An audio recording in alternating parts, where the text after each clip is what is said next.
فيلمنا جمرو حنتي بكوينات ستقولت هاجر هارمانا تبال قلعة مصوب أو عداقة خفيلة نورت نمشاتنا مكورتيو هارمانا سترقة بسنك تخوينات كل زنورهم نجار يمسينهم نيرهم شو معلتون نفط عداقة هارمانا تجزي أهلا عندما زيت خدنتا حداش كدانا نخد شيئة مصوب أمت أنيرة أبوها بتعم حزينة خمس نورت لزستو على نخصنا عنا عطري التهاجر كلمة كوينات مجمرو كم يزولت سلماويتن سبقتنا عد خمس نورت تاريخنا نجار يتصنح هرمانا جن اتاتفوت ياخدانا بمشات حزينة سلازنورت نبوها منهم تخورتي هاوتون أمونغو جن حدا غلو ماتيو نافت نورت أقروي بلمو بندات نخرحق عاولانا تزاروتو تصنح كما قات أمي كل تناي طالبان وتادرات بتخاوي حالفو سلازنورو نمنتاي عاولا خم تزارو لا نخور يماتو نغتر رأدي عاولا تزارو زلا نمنتاي حفرت زي ولا قولعاد ندقي حسكاتو تصناولو نبوها يخوريلو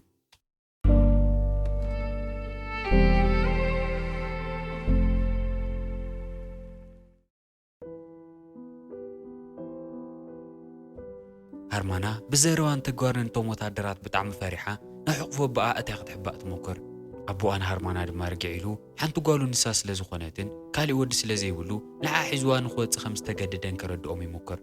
جنزي إدريس زبالو تادر بمرسو عجبن كزاروان كله تطو نخيل دما إزوزو أبو أنا هرمانا كزارو مكرن كله بترجع تطو نخيل ينقرمو هرمانا نحجزو تطو يول أو ساعات زي دما هنا زرعنا أبو أنا هرمانا أو جون زو متعدرات كوينو زواج أولو زنا رسعات يقرو تقريتو كالي إدرف إذا حج عاويل زارو له إدريس ممهر ينيرو كل عن كل زفوت يتمهري وغم زنا رد ما ينقرو إدريس جن نزو كله منهم كي تقدسه مرعت لزق اللي شلخو قال كادلي أي كندا يعمت هاي حتو أبو أبو ندت عسرت حدا أي لخم اللي سنقلو إدريس دما أخلت مخانا ينقرو أبو أنا هرمانا جن قالوا بزو متعدرات قطسودو فتسي مفقادين ينورن كم استحت أي دما ينقرم اتجعجق ان حيلا خيرن كله اتمس ادريس زناره جج فوتادر بيدو غوتو تحزو يخيد نجيزو نغرات ولا يرغاغو عد امبر ادريس حجو نغزو انكودن كله بمستر الناس عوامي زخيد نيرو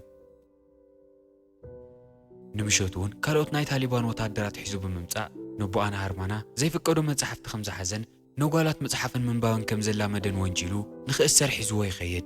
بتليت نسو ابوات تفتحو نغزو منغد نخيدقو امشكوت نشي مبرات تقمت جن ملؤ ليت ولا خوفي لانت تتصبيت أبوها فتشي يتملسن مغناتو زهاجر اتخبر كوينات كوز العال نحر قلعت أنشتي كم قالوا تمثلي ولومن كما هرخونا خسرحة فتشي ما يفكر لنن ولا عبيت نشتي سوقتن ويحواتن انكي حزا ندق خوت أخونا قد انكريا فتشي ما يفكرن هرمانان صدران بجيكاتن اشتي حوا أبو أنت راح يودن يروان كل أتاو إنزمتة بو بيلو سلازنا ردما اتقدما خبار زنارت يوت أبوها بزي مهلاو زغا أسد كوينا لا أفتزغت المعلتي أدي أنا هرمانا نو بأخذ فتحو فوتوون دبدا بنت دالي جنو الزمن زي أنشتي بزي سوقتن دقة خوت أي فكرن نيرو هرمانا ندي أبترجع جمالات لمنا إن كي سمعتها بحد نفط إسرائيل من قد جمرة أفتح دقة خوت حنكلوا نحد شيكاتي من قد إسرائيل تبي مخاني حتى أمه بكم زغنا دحر متوقعم بتم وتعدرات نخير رأى بوش تاوش تنخداي نكرن جنب حنت تبى من قد نحلفان كلوا حد ناي طالبان وتعدري رخون تناديدو كسيلنا قرأ دما سواء كان كحسكت حد كوردقت وتسيلي حتى فاطمة إنها فرحت نايسا آيا فوتو توريومو بزي مغنات لست أسره نخفت حقي خيلنيغو كاف دقا حيزن نزوات تسودو ما يلني لاختر دوت مكر جنبناي طالبان حقي فوتو محزوني في كدنيرو من تقولو قداريدو نفت نفاس يدريومو هرمانا اتانا يبو أسترفت نايم ترشا مستوسيت المحز إنه قويت كتأكنت مكر أمت الرشا لا تحزن دامبر أدي فاطمة كما عدلن ياين ورتن اتناي طالبان وتادر دما بدن بجيري قطقطا محفريت سواءن هاجرني لو دحر مصرف سواء كتتاسيرو تقوري يتخيل نجريلن جزا خدي دقي ما تاريخ كدما كاسرك يقولوا تنكي واخيد كحزن دحر فاطمة تقوري تخيل نجريلن هرمانا نحجزت هادمان جزاءات ملس جزا خوت حنكلوا فاطمة نانكتكتت أو قن تدكيسو زنور ودات قدام أو ساعات اتوحق فاتي زنور ودات رحيو كان زاخ إلا لازغل بتوجن هرمانا اتنزاك وتنا يبو أفوتو إنها تاغتن تصنحمو حنت قوديلات تصنح تات في أزنورت كفال أفو دما بيبيرو جيرات سئلة أفت جزا تريفو زنورة مقبي كأس بغسنا تودي متسق هرمانا مسحفتا سريا خوينا بتنز ترفا مقنا قطبا ندين كنكوا خواي مكرا بتنز ترفا انقروتي كرش حيزا نعداقا تخيدمو قوال زلي زغونة تراي أو زعداقا نغشت ألا فقادين زغونة سوير خواتن جنز حماق دلا أو زي تودن ستوصون ناي طالبان من أسيوتا دراتير خوامو نخحزوانا مكورو إناو قوينا حدا أنقولي سعوا كاوم كتهدمنا مكورت اتغرش حزنا رسانت آدر وياتو ناو جزاءات ملس نكوان مقوخ تجزء زنا راقرشوني خسيرات مليسا ኣዲኣን ሓፍታን ግን ፈፂመን እንኮርያላን ምክንያቱ እቲ ዝነበረ መሰናኽልን ፈተናን ይፈልጦ እየን ሃርማናውን ብዛ ፍትሓዊት ዘይኮነት ህይወት ተበዲላ ዘይክትነብዕ ካልእ ክትገብር ኣይትኽእልን ኣብ ዝቕፅል ንግሆ ሃርማና ምስትያት ሒዛብ ቅድሚ ምስትያት ንዝተወሰነ ደቓቕ ጠጠው ኢላ ድሕሪ ምጽናሕ ቅስና በለት ጨጉራ ምቑራፅ ትጅምር ሓፍታ ሰራያ ክትሪኣን ከላ ጠጠው ክትብል ኣይሞከረትን ኣብ ኩንድኡ እቲ መቐስ ተቐቢላ እቲ ጨጉራ ንምቑራፅ ክትሕግዛ ትጅምር ምክንያቱ እዚ ሰዓት እዛ ስድራ ብሂወት ክትቅፅል ተኾይና ሃርማና ወዲ መሲላ ንደገ ክትከይድ እኒዋ ጨጉራ ቆሪፃ ድሕሪ ምውዳእ ናይቲ ዝሞተ ሓዋሱ ላይማን ክዳን ትኽደን እሞ ሙሉእ ንውሉእ ወዲ ትመስል መጀመርያ ክትወፅእ እንከላ ብጣዕሚ ፈሪሓን ተጠራጢራን እያ ነይራ እናፈርሕትን እናተጠራጠረትን ናብቲ ዕዳጋ ትኸይድ እሞ ብጣዕሚ ክትጥንቀቕ ትሞክር ናብ ሓደ ድኳን ኣትያ ኩሉ ዝደልዮቶ ነገር ክትነግሮም እንከላ እቶም ሰብ ድኳን ብዘረባ እናቐለዱ ኩሉ ዝደልዮቶ ነገር ይህዋ ሃርማና ኣብዚ ሰዓት እቶም ዓበይቲ በኣ ስለ ዝቐለዱን ስለ ዝሰሓቁን ምንም ኣይገደሳን ንስድራ ዝኸውን ምግቢ ክትገዝእ ብምኽኣላ ልዕሊ መጠን ሕጉስቲ ነይራ ካብቲ ድኳን ክትወፅእ እንከላ ቅድሚ ሕጂ ጥዒማቶ ዘይትፈልጥ ነፃነት ይስማዓ ስለ ዝነበረ ዝበለፀ ሓጎስን ድፍረትን እናረኸበት ትመፅእ ኣብቲ ከተማ እናተንቀሳቐሰት እንከላ ሓደ ሻሽ ሸይጥ ዝነበረ መሓዛ ቆልዓ ትርኢ እሞ ንዝተወሰነ ርሕቐት እናሰዓወቶ ድሕሪ ምጽናሕ ኣብ ሓደ ቦታ ተሓቢኡ ጸኒሑ ጎቲቱ ናብ ሰብ ዘይብሉ ኣንጎሎ እትያ ለካ ዝወዲ እውን ጓል እዩ እታ ቀደም ምስኣ ትመሃር ዝነበረት ሳዥያ ትበሃል ዓልካ እያ ኣብዚ ንሰብኡት እምበር ነንሽቲ ዕድል ዘይህብ ዓለም ህይወት ንምቕጻል እዛ ሓደገኛ ግን ድማ ማንም ዘይጽበዮ ውሳነ ክትውስን ዝተገደደት ለካ በይና ሃርማና ኣይነበረትን እታው ሰላም ሰዓት ምስኣ ትመሃር ዝነበረት ቆልዓ ሕጂ እውን ኣብዚ ሓደገኛ ግዜ ምስኣ ስለ ትውዕል ብጣዕሚ ሕጉስ ትኸውን ኣብ መጨረሻ ኩሉ እቲ ዘድሊ ንብረት ገዚኣ ንገዛ ትምለስ እሞ ንጓላ ብጣዕሚ ተጨኒቓ ድቃስ ኣይዋ ዝነበረት ፋጡማ ተሓጒሳ ተሓቑፋ ናይ ባሓቂ ጓላ ወዲ መሲላ ብምኻድ ንኹሉ ሰብ ተእምን ኣይመሰላን ካልእ ትረፍ ንእሽተይ ሓዋና ሃርማና መን ምዃና ክፈልጥ ኣይከኣለን መጀመርያ ግዜ ክሪኣ እንከሎ ድማ ብፍርሒ ድሕሪ ፋጡማ ይሕባእ ሃርማና እዛ ሓድሽ መንነታ እናፈተየቶ ትመፅእ ኣብ መስትያት ከይዳ ድማ መልክዓ ትርኢ እንድሕር ዳኣ ወዲ መሲላ እንደገ ትወፅእ ኮይና ንማንም ሰብ እንከይፈርሕት ቅን ኢላ ክትሪኦ ትኽእል እያ ሰብ ዝረአየት ቁፅሪ ገጻ ምሽፋና የድልያን ዝደልዮቶ ነገር ድማ ዓዊላ ክትዛረብ ትኽእል እያ ህይወታ ድማ ካብቲ ካልእ ግዜ ዝተወሰነ ብርሃን ዝበዝሖ ይኸውን ሕጂ ሃርማና ወዲ መሲላ ተንቀሳቒሳ ኣብ ድለያ ክትበፅሕ ከም ትኽእል ስለ ዝፈለጠት ናብቲ እስረቤት ከይዳ ነቦኣ ክተፍትሖ ከም እትደሊ ነዲኣ ትነግራ ፋጡማ ግን ከቢድ ነገር ምዃኑ ስለ ዝፈለጠት ክትከይድ የፈቐደህላን ብናይ ኣዲኣ ሓሳብ ብጣዕሚ ተናዲዳ ኣብቲ ከተማ ክትንቀሳቐስ ክትወፅእ እንከላ እውን ኣብ ሓደ ኣፍ ደገ ሓንቲ ኣደ ምስ ጓላ ሒዝዋ ዝወፅእ ሰብኣያ ኮነ ሓዋ ስለ ዘይነበራ ብናይ ታሊባን ወታደራት እናተቐጥቀጠት ትሪኣ እሞ ብጣዕሚ ትሓዝን እቲ መዓልቲ ንሱ ናይታ ኣደን ቆልዓን ብኽያት ናብ ርእሳ እናተመላለሰ ይውዕል ሓዘና ድማ ክወፀላ ኣይከኣልን ናብ ማእኸል ከተማ ኸይዳ ንሻዥያ ክትረኽባ እንከላ ድማ እቲ ዝረአየቶ ዘሕዝን ኣጋጣሚ ነጊራ ክትሕግዝ ብዘይምኽኣላ ብጣዕሚ ከም ዝሓዘነት ንሻዝያ ትነግራ ሻዝያ ድማ ኣብቲ ዓለም እሱ ዝበለፀ ተመክሮ ስለ ዝነበራ ንዖም ክትሕግዝ ተትሞክሪ ምስኦም ክትገረፍ ነርኪ ኣብዚ ዓለም እዚ ነብስና ዘይምሕላይ ካልእ ክንገብር ኣይንኽእልን ኢላ ክትረዳእ ትፍትን እዘን ክልተ ቆልዑት ብሓደ ዝመሃራ ነበራ መሓዙት ዋላ ይኹና ዳ እምበር ሻዝያ ኣብዚ ከቢድ ዓለም እዚ ወዲ ኮይና ነዊሕ ግዜ ስለ ዝፀንሐት ዝበለፀ ብሂወት ናይ ምፅናሕ ተመክሮ እኒዋ እዚ ወዲ መሲላ ነዊሕ ግዜ ዝነበረቶ ህይወት ንሃርማና ንኽተላምዳ ድማ ሒዛታ ብሓደ ፀቢ መንገዲ ትኸይድ እሞ ናብ ፋብሪካ ሽኮር እያ ኣትያ ሻዛና ምስ ሻሃኣ ንኽሰጦም እቶም ኣብ መሬት ወዲቖም ዝነበሩ ስባር ሽኮር ክትኣርን ከላ ሃርማና ግን ሕጂ እውን ብዛዕባ በኣ ምሕሳብ ክተቋርፅ ኣይከኣለትን ካብቲ እስረቤት ከመይ ገይሩ ከውፅእ ይኽእል ይኾን ኢላ ድማ ንሻዝያ ትሓታ ሻዝያ ድማ እንድሕር ብዙሕ ቅርሺ ኣኪብኪ ብጎቦ ኣቢልካ ዘይፍታሕ ነገር የለን ኢላ ትነግራ ካብቲ መዓልቲ እሱ እንድሓር ክንዲ ዝተኸኣላ ብዙሕ ቅርሺ ንምእካብ ዝተፈላለዩ ስራሓት ምስ ሻዝያ ኮይና ምስራሕ ትጅምር ካብኡ ብዝሓለፈ ኣብታ ቦኣ ዝሸጠላ ነበረ ቦታ እቲ ንብረታ ዘርጊሓ እናሸቀጠት ትውዕል ግን ምሻጥ ጥራይ ዘይኮነ እቲ መምህር ዝነበረ ቦኣ ከመይ ጌራ ከም ትፅሕፍን ከም እተንብብን ስለ ዘምሃራ ነቲ ፀጋሱ ንዘይተዓደሉ ሰባት እናሓገዘት ቅርሺ ትኽፈል ሓደ መዓልቲ እውን እቲ ኤድሪስ ንሃርማና ክትፃረፋ እንከሎ ምስኡ መፂኡ ዝነበረ ራዛክ ዝበሃል ወታደር ናብ ሃርማና ይመፅእ እቶም ዝነበረ ሰብኣይ ናበይ ከይዱ ኢሉ ይሓታ ከም ዝተኣሰረ ምንም ዝፈለጠ ይመስልን ሃርማና ድማ ንሱ ከም ዝተኣሰረን ንሳ ጓል ሓዊ ከም ዝኾነትን ተንብብን ክትፅሕፍን ከም ትኽእል ተረድኦ እሞ ደብዳቤ ሂቡ ኣብ ጎና ኮፍ ብምባል ምንባብ ንኽትጅምር ይሓታ ሃርማና እቲ ደብዳቤ ምንባብ ክትጅምር እንከላ ሰበይቱ ናናይ ሓፍታ መርዓ እናኸደት ቦምቢ ረጊፃ ከም ዝሞተትን ንሱ ጥንካርን ፅንዓትን ንኽህልዮ ዝምነ እዩ ነይሩ ሃርማና ደብዳቤ ኣንቢባ ድሕሪ ምውዳእ ፅንዓት ትምነየሉ እዚ ካልእ ግዜ ጨካንን ተሪርን ዝመስል ነበረ ወታደር ድማ ሕጂ ኻዊ ዕንቱ ነውዓት እናመለቆ ኣብ ኢዱ ዝነበረት መለይ ቅሚጥላ ተስኡ ይኸይድ ሃርማና ልዕሊ መጠን ቅርሺ ዋላ የድልያ ዳ እምበር ንዕዋ ሓዚናሉ ስለ ዝነበረት ቅርሺ ክትሓቶ ይደፈረትን እናኸደ ድማ ስቑኢላ ትሪኦ እቲ ምሸት ንሱ ኣብ ናይ ሃርማና ገዛ ደሚቓ ዝበርህት መብራህቲ ነይራ ኣዲኣ ኩነታት ከምዚ ኢሉ ክቕፅል ከም ዘይኽእል ስለ ዝተረድኣ ሓደ ከቢድ ውሳነ ትውስን ዓባይ ጓላ ሳርያ ንሓደ ርሑቕ ዓዲ ዘሎ ቤተሰብ ጉወዱ ንኽተመርዖ ትውስን ግን ንሳርያ እንድሕር ዳኣ ወዱ ክምርዓዮ ኮይኑ ንዕአን እውን ካብቲ ዓዲ ሒዝዎን ክወፅእ ከም ዘለዎ ደብዳቤ ትፅሕፈሉ እታ ደብዳቤ ተሰዲዳ መልእኽቲ ክሳብ ዝምለሰን ግን ሃርማና ናይ ግድን ቅርሺ ክትእክብ ስለ ዝነበራ ናብቲ ኩሉ ግዜ ትሰርሐሉ ቦታ ትምለስ። ሓደ መዓልቲ ኣብቲ ዕዳጋ ኮፍ ኢላ እንከላ እውን ነታ ተኸዲናታ ዘይትፈልጥ ትፎትያ ዝነበረት ክዳን ክገዝእ ዝደለ ሓደ ዓብዪ ሰብኣይ ይመጽእ። ሃርማና ዋጋታ ክዳን 3,000 ናይ ኣፍጋኒስታን ቅርሺ ምዃኑ ካብ ተነገረቶ ንሱ ግን ካብ 1,000 ንላዕሊ ክኸፍላ ፈቃደኛ ኣይነበረን። ሃርማና እታ ጥቕኡ ደው ኢላ ዝነበረት ጓሉ መሲላቶ ጓልካ ክትፎትያ ኢላ ትነግሮ። ግን እሳ ጓሉ ዘይኮነትስ ሰወይቱ ምዃኑ ነጊርዋ ክዳኑ ተቐቢሉ ቅርሹ ከፊሉ ይኸይድ። ኣብ ኣፍጋኒስታን ብጣዕሚ ዓበይቲ ሰብኡት ኣናእሽተይ ቆልዑት ምምርዓይ ዝተለመደ ነገር እዩ ነይሩ። ኣብታ ሰዓት ንሳ ሻዝያ መፅኣ ኣብ ጎና ኮፍ ትብል እሞ ሃርማና 1,000 ቅርሺ ከም ዝሰርሐት ምስ ፈለጠት ነቶም ጋርድታት ንምቕባል እኹል ክኾን ይኽእል እዩ። ኣነ እውን ዝተወሰነ ቅርሺ ይክብለኹ እየ። ሓደ መዓልቲ ካብዚ ከቢድን ሕማቕን ዓዲ ወፅየ ባሕሪ ናይ ምርኣይ ሕልሚ ኣለኒ። ድሕረፍቲ ጥቓ ባሕሪ ንእሽተይ ዱኳን ክኸፍት እየ። ነቶም ናብኡ ዝመፁ ቱሪስት ድማ ዝተፈላለዩ ዓይነታት ንብረት እናሸጥኩ ከፍቲ ሜላት ነግራ።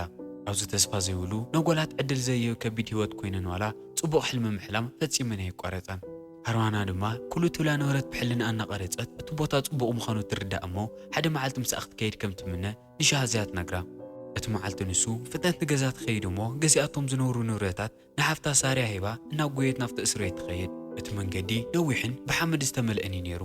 ንክንደይ ሰዓትን ርሕቐትን ከም ዝተጓዓዘት ማንም ሰብ ይፈልጥን። ኣብ መጨረሻ ግን ናብቲ ቤት ማእሰርቲ ትበፅሕ እሞ እቲ ማዕጾ ትኩሕኩሕ። ናይ ኣቦኣ ሽምና ነገረት እታ ሒዛታ ዝመፀት 1,000 ቅርሺ ንትጋርዲ ክትቦ ትሞክር። ግን እቲ ጋርድ ብዝተጋራዚ ብጣዕሚ ተናዲዱ ነይሩ። ወዲ ስለ ዝመሰለቶ እምበር ደው ዝበለ ህላ ይቐትላ ነይሩ። ግን ወዲ ስለ ዝኾነት ወፂኡ ሓንቲ ግዜ ወቕዓ እሞ ደጊምካ ናብዚ ከይትምለስ ቀትለኪ ኢሉ ፈራሪሕዋ ኣቲ። ካብዚ ንላዕሊ ሃርማና ክትገብሮ ትኽእል ነገር ስለ ዘይነበረ ደኺምዋ ነብሳ እናጎተተት ገዛኣ ትምለስ። ኣድያ ድማ ደጊማ ስለ ዝርአየታ ልዕሊ መጠን ትሕጎስ። እቲ ምሸት ንሱ ሓፍታ ሰራያ እቶም ብሰንኪ መንገዲ ቆሲሎም ዝነበሩ እጋራ እናሓሰሰ ህላ ኣድያ ድማ ብዛዕባ ኣቦኣ ንኸይትጭነቕ ዝተፈላለዩ ታሪኻትና ነገረት ተጽናንዓ። ኣብ ዝቕፅል መዓልቲ ሃርማና ደጊማ ንሻይዛና ትረኽባ እሞ ናብቲ እስር ቤት ኬዳ ነቶም ጋርድታት ጉቦ ክትቦም ሞኪራ ከምዘይተሳኻዕላ ትረድኣ። ሻዝያ ድማ እቲ ቅርሺ ስለ ዝወሓደ ምዃኑ ረዲኣ ኣብ ቀጻሊ ግዜ ክትከይድ እንከላ ተወሳኺ ቅርሺ ሰሪሓ ንኽትጸንሕ ትነግራ። ሻዝያ ስራሕ ንኽትእልሽ ትሕግዛ እሞ ንሓደ ዓብዪ ሰብኣይ ዝተፈላለዩ ንብረት ናብ መኪና እናፀዓና ይውዕላ። ኣብ መጨረሻ ግን እቲ ሰብኣይ ጨካንን ስሱዑን ኮይኑ ስለ ዝጸንሐ እቲ ቃል ኣቲለን ዝነበረ ክፍሊትን ከይከፈለ ንብረተን ምፅዓን ስለ ዝደንጎኽን ባዕልኽን ንገዛኽን ተመለሳ ኢሉ ኣብ ማእኸል ትሳህራ ሓዲጎ ንገዝኡ ይምለስ። ሕጂ ሃርማናና ሻዝያ ነዊሕ መንገዲ ንገዝእን ዘይምምላስ ካሊእ መማረፂ ኣይነበረንን። ብጣዕሚ ብዙሓት ታንክታት ተቓፂለን ናብ ዝተጓሓፋሉ ናይ ቀደም ዓውዲ ኩናት ይበፅሓ እሞ ብጣዕሚ ደኺመን ዝነበራ ኣጋረን ንምዕራፍ ናብ ልዕሊ ሓንቲ ታንኪ ደይወን ኮፍ ይብላ። ካብዚ ህይወት እዚ ሓደ ግዜ ንመጥረሻን ንምግልጋል ብዙሕ ቅርሺ የድልየን ስለ ዝነበረ እንታይ ዓይነት ስራሕ ክሰርሓ ከም ዘለዎን እናሓሰባ ይጸንሓ። ኣብ መንጎ ሻዝያ ናይ ገምገም ባሕሪ ፎቶ ተውፅእ እሞ እዘን ክልተ ቆልዑት ዝምንዩ ኣለዋ ሰላማዊ ህይወት ከመይ ከም ዝኸውን ብሕልንአን እናቐረፃ ይጸንሓ። ኣብ ዝቕፅል መዓልቲ ሃርማና ከምቲ ኩሉ ግዜ ትገብሮ ናብቲ ናይ ኣቦኣ ስራሕ ተመሊሳ ዝተወሰኑ ንብረታት ድሕሪ ምስጣሕ ነቶም ምንባብ ምፅሓፍን ዘይኽእሉ ሰባት ንምሕጋዝ ተኣቲ።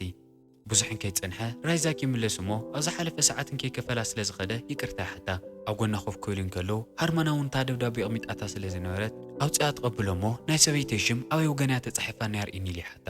ምክንያቱ ንሰበይቱ ዘስታውሰላ ሓንቲ ነገር ንሳ ጥራሕ እያ። ዘይትውስታ ካሊእ ምንም ኣይተረፎን። እንደቃይቕ ነታ ሽምና ረአየ ድሕሪ ምጽናሕ ድማ ካብ ኮፍ ዝበለሉ ይትስእ እሞ ብጣዕሚ ብዙሕ ቅርሺ ንሃርማና ከፊልዋ ይኸይድ። ካብዚ መዓልቲ ዝንዳሓር እዞም ሰባት እንከይተፈለጦም ብጣዕሚ ይቀራረቡ። ራይዛክ መዓልታዊ ናብ ሃርማና እናመፀ ምንባብን መፅሓፍን ይላምድ ነይሩ። ናይ ሰበይቱ ሽም ከመይ ገይሩ ክፅሕፍ ከም ዘለዎ ክትላምዶን ከላ ድማ እቲ ሒዝዎ ዝመፅእ ነበረ ኣፕል እናቆረፀ ይመቕላ። ሓደ መዓልቲ ድማ ሓዊ በኣ በቶም ታሊባን ተኣሲሩ ከም ዝተወሰደ ነጊራ ንኽሕግዛ ትሓቶ። እንከይተፀበየቶ ራይዛክ ክሕግዛ ከም ዝኽእል ይነግራ። ኣብቲ እስር ቤት ሓሙስ ንኽትመፅእን ኣብ ውሽጢ ሰብ ዳሊላ ከም ትጸንሕኒ ነግራ እሞ ብጣዕሚ መስጊናቶ ትኸይድ። ግን ክሳብ መዓልቲ እሱ ዝመፅእ ተወሳኺ ቅርሺ ክትእክብ ስለ ዝደለየት ንሳን ሳዝያን ኣብ ሓደ ፋብሪካ ሓመድ ናይ ምእካብ ስራሕ ይረኽባ። እቲ ስራሕ ግን እንኳን ዶ ነዋልድስ ንወዳት እኳ ዘይምጥን ስለ ዘይነበረ ሳዝያ ብጣዕሚ ደኺምዋ ኮፍ ትብል። ብዙሕን ከይጸንሐ እቲ ነቦኣ ዝኣሰረ ኢድሪስ ዝበሃል ወታደር ይመጽእ እሞ ንሓን እናኹርየለን ድሕሪ ምጽናሕ ሃርማና ወዲ ዘይኩነትስ እታ ክሙርዓያ ዝሓስብ ነበረት ጓል ምዃኑ ምስ ፈለጠ ሃርማና ነብሳ ንምድሓን ብእምኒ ወቂዓቶ ምስ ሳዝያ ናብቲ ቀረባ ዝነበረ ገደል እናጎያ ኸይደን ኣብ ውሽጢ በዓቲ ኣትየን ይሕበኣ።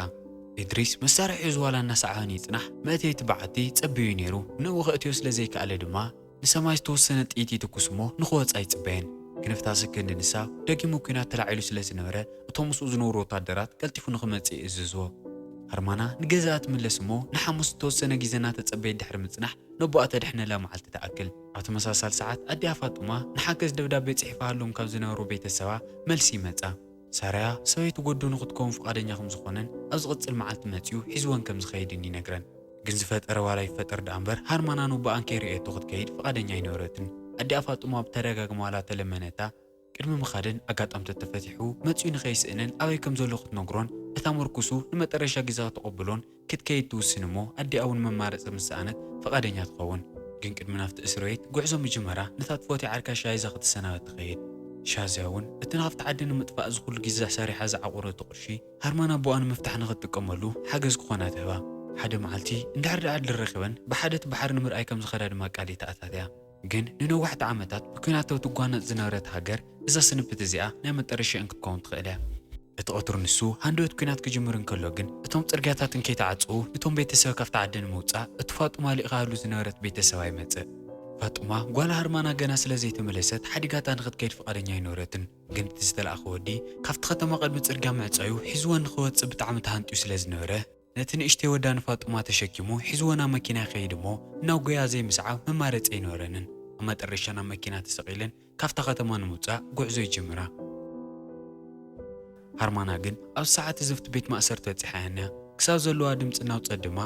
ንሬዛክ እናፀውዐት ትጸንሕ ብዙሕን ከይዶም ገ እቲ ቅድሚ ሕጂ ወቂዕዋ ዝነበሩ ወታደር ይወፁ እሞ ብኾርማጅ ገይሩ ክወቕዓን ትብል ሬዛክ መፂኡ ጠጠው የብሎ ወዱ ምዃኑ ነጊሩ ድማ ንኽምለስ ይእዝዞ ተሓዊኡ ሒዝዋ ናብ ሓደ ኣንጎሎ ይኸይድ እሞ ሕዚ ኩናት ምስ ተጀመረ እቲ ናይ ጣሊባን መንግስቲ ኣብቲ ኩናት ንዘይሕግዞ እናቐተለ እዩ ህይወት ከተትርፍ ደሊት ኮንኪ ቀልጢፍ ገዛ ከተመለስ ኢለ ነግራ ሃርማና ግን እዚ ኩሉ ጽዒራ ኣቦኣን ከይርኤት ክትከይድ ፈቃደኛ ኣይነበረትን ብተደጋጋሚ ንኽልምና ድማ ትሓቶ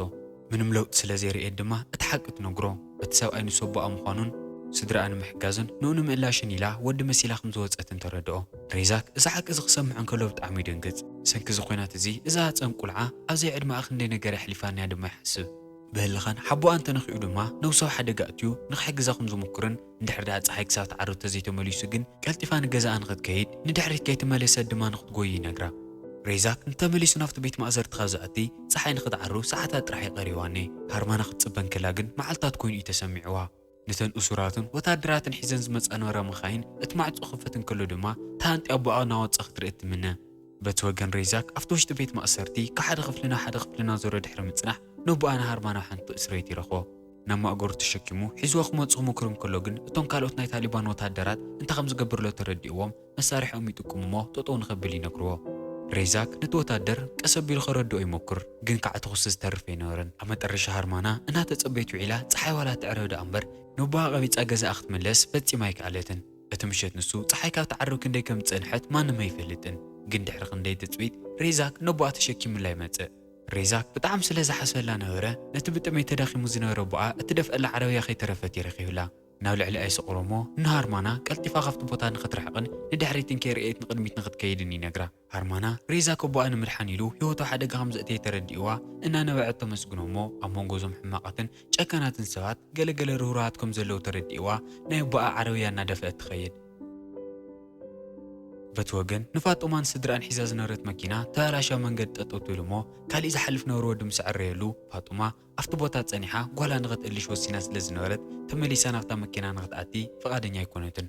ግን እቲ ሰብኣይ ፈቃደኛ ስለ ዘይነበረ ካብቲ ዝቃፀል ነበረ ሓዊ ዕንጨይቲ ተልዕል እሞ ንጓላ ሰራያ ንእሽተይ ሓዋ ሒዛ ንኽትከይድ ትነግራ ንሳ ድማ ነቲ ኻራ ሒዙ ነበረ ወዲ ንኽትገጥም ብድሕሪት ትተርፍ ክወግኣ ክሞክር እንከሎ ፋጡማ ነታ ኻራ ብጥራሕ ኢዳ ትሕዛ እሞ ደቂ ሓዲጋና ምንም ከም ዘይትኸይድን እንድሕር ደልዩ ሓዲግዎም ክኸይድ ከም ዝኽእል እንትነግሮ እሞ ኣዒንታ እናርኤ ብጣዕሚ ይድንግፅ ኣደ ንደቂ ኢላ ክንዲ ዝኣክል ጨካን ክትከውን ፈፂሙ ሓሲቦ ይፈልጥን ኣብ መጠረሻ እቲ ኩነታት ማዕረ ክንደይ ከቢድ ምዃኑ ስለ ዝተረድኦ ተመሊሱ ናብ መኪንኡ ይኣቱ እሞ ሓዲግዎን ይኸይድ ፋጡማ ድማ ቀስ እናበለት ንጓላ ሰራያን ወዳን ክትረክብ ትኸይድ እናተጓዓዘት ድሕሪ ምውዓል ንወዳን ጓላን ትረኽበን እሞ ብሓደ መንገደን ንገዝአን ይቕፅላ